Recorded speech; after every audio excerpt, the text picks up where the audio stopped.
여러분, 조선의 역사에서 가장 가슴 아픈 이름을 하나 꼽으라면 누구를 선택하시겠습니까? 아마도 많은 분이 17살의 꽃다운 나이에 숙부의 손에 죽임을 당한 어린 왕, 단종을 떠올리실 겁니다. 단종의 죽음은 단순히 한왕의 몰락이 아니었습니다. 그것은 조선 왕조가 세워두었던 유교적 도덕성과 정통성이 무너진 사건이었고, 가해자인 세조에게는 평생을 따라다닌 거대한 죄책감과 공포의 시작이었습니다. 권력은 칼로 뺏을 수 있어도 사람의 마음은 뺏을 수 없다는 말이 있죠. 세조는 왕자에 앉았지만 그 대가로 평생을 악몽과 지독한 질병 속에서 살아야 했습니다. 오늘은 단종의 비극적인 최후와 그 죽음을 둘러싼 미스터리, 그리고 세조를 죽음 직전까지 몰아넣었던 이른바 단종의 저주라 불리는 사건들을 파헤쳐 보려 합니다. 역사는 승리한 자의 기록이지만 그 기록 뒤에 숨겨진 패자의 원하는 때로 기록보다 더 강렬한 진실을 말해주기도 합니다. 조선 역사상 가장 잔혹했던 그날의 이야기, 지금 시작합니다. 1452년 문종이 서거하고 11살의 어린 나이로 즉위한 단종. 하지만 그를 기다리고 있었던 것은 축복이 아닌 칼날이었습니다. 숙부 수양대군은 계유정난을 통해 조카의 방패였던 김종서와 황보인을 무참히 살해했고, 마침내 1455년 조카의 왕자를 직접 차지합니다. 이때부터 단종의 운명은 벼랑 끝으로 내몰립니다. 1457년 가을, 강원도 영월의 청령포. 삼면이 강으로 둘러싸이고 뒤편은 험준한 절벽인 이곳에 17살의 소년이 갇혀 있었습니다. 한때 조선의 만백성을 호령하던 왕이었지만 이제는 노상군으로 강등되어 유배된 처량한 신세였죠. 하지만 숙부 세조에게 단종은 살아있는 것만으로도 거대한 위협이었습니다. 성산문을 비롯한 사육신의 복위 시도가 실패로 돌아가고, 세조의 친동생 금성대군마저 단종 복위를 꾀하다 발각되자 세조는 결국 돌이킬 수 없는 결단을 내립니다. 1457년 10월 24일 금부도사 왕방연이 사약을 들고 영월에 도착합니다. 야사에 따르면 왕방연은 차마 어린 임금에게 사약을 내밀지 못하고 뜰에 엎드려 통곡했다고 전해집니다. 당시 실록에는 단종이 예에 따라 스스로 목을 메어 자결했다고 기록되어 있습니다. 하지만 이는 승자의 기록일 뿐입니다. 당시 민간에서 전해지는 이야기는 훨씬 참혹합니다.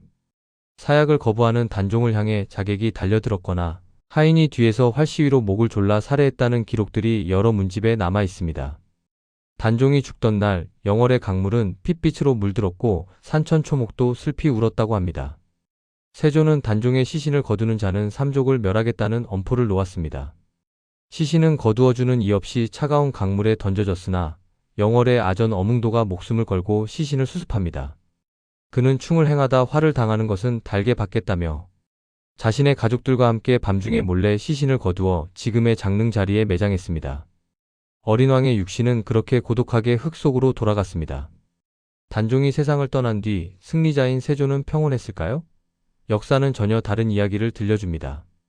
단종이 죽은 직후부터 세조의 주변에는 기이하고 비극적인 일들이 벌어지기 시작합니다. 가장 먼저 세조의 장남이자 왕세자였던 의경세자가 20살의 나이로 급사합니다. 단종이 죽은 지 불과 몇 달 되지 않은 시점이었습니다. 이 사건을 두고 민간에서는 소름 끼치는 전설이 전해집니다. 세조의 꿈에 단종의 어머니인 현덕왕후가 나타나 내 아들을 죽였으니 내 아들도 데려가겠다며 세조의 얼굴에 침을 뱉고 저주를 퍼부었다는 것이죠. 꿈에서 깬 세조는 세자의 죽음을 전해 듣고 실성한 듯 울부짖었다고 합니다. 하지만 이것은 시작에 불과했습니다. 현덕왕후가 뱉은 침이 닿은 곳이었을까요? 세조의 몸에는 지독한 피부병이 돋아나기 시작합니다. 처음에는 작은 종기였으나 점차 온몸으로 퍼져 고름이 터지고 살이 썩어가는 괴질로 발전했습니다. 옷이 피부에 달라붙어 살점이 떨어져 나갈 정도의 고통이었습니다. 현대의학적으로는 극심한 스트레스와 죄책감으로 인한 면역력 저하 혹은 심각한 건선이나 아토피 질환으로 해석되기도 하지만 당시 사람들은 이를 단종의 저주라고 확신했습니다. 피부병으로 고통받던 세조는 전국의 명산대천을 돌며 불교에 귀의하기 시작합니다. 자신의 죄를 씻고자 하는 간절한 마음이었을지도 모릅니다. 1464년 세조는 강원도 오대산 상원사를 찾습니다. 이곳에서 세조는 기이한 체험을 하게 됩니다. 홀로 계곡에서 목욕하며 등 부위의 고름을 씻어내던 세조는 근처를 지나던 한 동자승에게 등을 밀어달라고 부탁합니다. 목욕을 마친 세조는 동자에게 그대는 어디 가서 왕의 몸을 씻어주었다는 말을 하지 말라고 당부했습니다. 그러자 그 아이는 미소를 지으며 왕께서도 어디 가서 문수보살을 직접 친견했다는 말을 하지 마십시오라고 답하며 사라졌습니다. 놀라운 것은 그날 이후 세조의 피부병이 씻은 듯이 나았다는 기록입니다. 세조는 너무나 감격하여 화공을 불러 자신이 본 동자의 모습을 그리게 했고 그것이 현재 상원사에 모셔진 문수동 자상의 유래가 됩니다. 하지만 육신의 병이 나았다고 해서 영혼의 죄까지 씻긴 것은 아니었습니다. 세조는 죽음의 문턱에 이를 때까지 밤마다 단종과 그를 따르던 충신들의 원혼에 시달리며 환청과 환각 속에서 괴로운 노년을 보냈습니다. 그는 자신이 죽인 동생들과 조카의 환영을 보며 허공을 향해 소리를 지르곤 했다고 전해집니다. 단종의 죽음은 육체적 소멸로 끝나지 않았습니다. 성삼문, 박팽년 등 사육신은 고문 끝에 죽어가면서도 세조를 날이라 부르며 왕으로 인정하지 않았습니다. 이들의 저항 정신은 조선 선비들의 양심에 거대한 불꽃을 지폈습니다. 세조가 아무리 철권 통치를 휘둘러도 민심은 어린 왕의 비극에 머물러 있었습니다. 백성들 사이에서도 단종은 신격화되었습니다.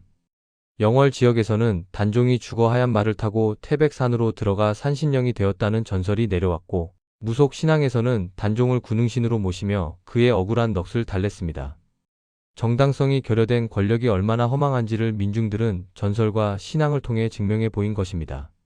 세조가 세운 공신들은 대대손손 권력을 누렸지만 역사의 평가는 냉혹했습니다. 후대의 역사가들은 세조의 국방과 경제, 업적을 기록하면서도 계유정난의 잔혹함과 조카를 살해한 행위를 결코 잊지 않았습니다. 단종 복위 문제는 조선 왕조 내내 정치적 정당성을 가르는 핵심 화두가 되었습니다. 단종의 비극은 우리에게 무엇을 말해줄까요? 권력은 칼로 뺏을 수 있지만 사람의 마음과 역사의 평가는 칼로 지배할 수 없다는 진리입니다. 세조는 왕자를 얻었지만 평생을 질병과 악몽 그리고 아들을 잃은 슬픔 속에서 살아야 했습니다. 반면 단종은 목숨을 잃었지만 영원히 백성들의 가슴 속에 살아남아 조선에서 가장 순수한 춤과 비극의 상징이 되었습니다. 영월 장릉에 잠든 단종의 무덤은 오늘날에도 수많은 이들이 찾는 성지가 되었습니다. 조카를 죽인 숙부와 그 숙부의 정통성을 부정한 역사. 1698년 숙종은 마침내 단종을 다시 왕으로 복위시키며 241년 만에 그의 억울함을 공식적으로 씻어주었습니다. 이 잔혹한 이야기는 단순히 과거의 에피소드가 아니라 오늘날 우리가 추구해야 할 정의와 도덕적 가치가 무엇인지 다시 한번 생각하게 합니다. 죽어서도 쉬지 못했던 어린 왕의 영혼이 이제는 영월의 푸른 물결과 태백산의 맑은 공기 속에서 평안하기를 빌며 오늘 이야기를 마칩니다. 시청해주셔서 감사합니다.